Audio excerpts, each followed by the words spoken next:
So hello, it's Kristen here. Although there's something in me that thinks, seeing as this is just going to the King's Church mailing list, if I need to tell you who I am, then well, okay, no, that's probably a very rude thing to say, isn't it? Anyway, the point of this is just to kind of give you a verbal invitation to the meeting that's actually happening on Thursday, the 23rd of February. It's not a one-off; it's going to become a regular thing.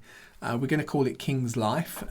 The title there reflects the fact, obviously, we're King's Church, and actually this is a kind of a life group meeting, but all together. And actually one of my hopes out of it is that we spin off some extra life groups as time goes by. But we'll bring those agendas together. So they're likely to be, well, I say they're likely to be, that's what we're planning. We're planning that they will be every month, probably the third Thursday of each month. And they'll be at King's Place, obviously. So that's date and time. We'll start at 7. You arrive from 7 for a 7:30 sort of material start. So we'll have coffee and cakes and things together, and then we'll sit round tables, and we'll get into a program. Hopefully, we finish around 9, so people can get to sleep early for a Friday at work.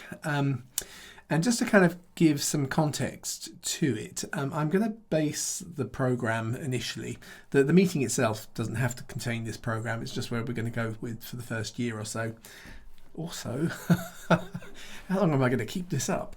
I'm going to base it on a couple of books I wrote a while back, The Supernatural Life and The Supernatural Hope. So that's obviously a good sales opportunity for me. Let nobody say that I don't miss a trick on these things. Okay, that's so bad. I shouldn't say that, should I? Anyway, the subjects of the book really were to do with a kind of our growth in the Lord.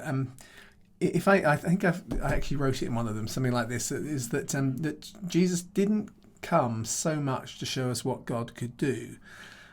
Because there's a sense, if you want to know what God can do, you just need to kind of go out at night, look up at the stars and see the incredible universe. That shows you what God can do. So Jesus didn't come so much to show us what God could do as to show us what man could be. And there's something in that there's often an agenda that is missed, and yet it runs right the way through the New Testament, which is a sort of a developmental agenda. And the lovely thing is, because Jesus came to actually demonstrate it to us, he actually kind of lived out part of the process. We see that summed up at the end of Luke chapter 2. I was going to say the end of Luke's Gospel. The end of Luke chapter 2, where it twice actually it says, and the very last verse says, that Jesus continued to grow in wisdom, in stature, and that word is used in the Greek like it is in English. It doesn't mean that he's big, because that doesn't say very much, or that he's old, getting older. It means character. So wisdom and in character, and in favour with God and with man.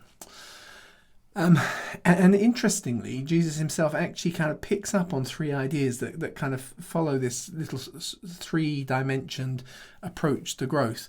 You could also think of it as kind of like head knowledge, because wisdom is about understanding, knowing, seeing things, getting your head around them. There's head knowledge in it. There's hand knowledge. Actually, that's the favour, because favour, when you look at it, is about the things you do go well. So hand knowledge in the sense of the things you do. But then right at the heart is heart knowledge. And of course, we know from Paul, as he writes to the Corinthians, you can have all kinds of wisdom and see all sorts of things and have great knowledge, and you can work miracles and have things that you can do. But if you don't have love, you don't have anything. So it all hinges on that kind of middle bit, the stature bit. Because stature, you see, good character comes out of an experience of love.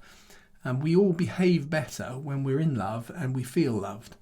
That's a universal truth. Doesn't matter whether you're a Christian or not. Just because you're human, we behave better when we're loved and when we love others ourselves. So love is right at the heart of good character.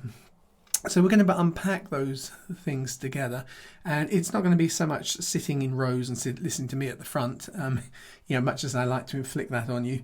It will be much more kind of table based, and there'll be discussion and feedback and so on. So that's what it's all about. First time we're going to be meeting Thursday the 23rd of February at 7 o'clock for coffees and teas and cakes, whatever we can muster together. And then we should be done by 9. And that's part of the agenda. I'm also looking at how we might be able to record it well. So if you do miss a session going forwards and you want to catch up, you can do. But anyway, hopefully this will be helpful in helping you make up your mind as to whether you'd like to be there, and I do look forward to seeing you then. Bye.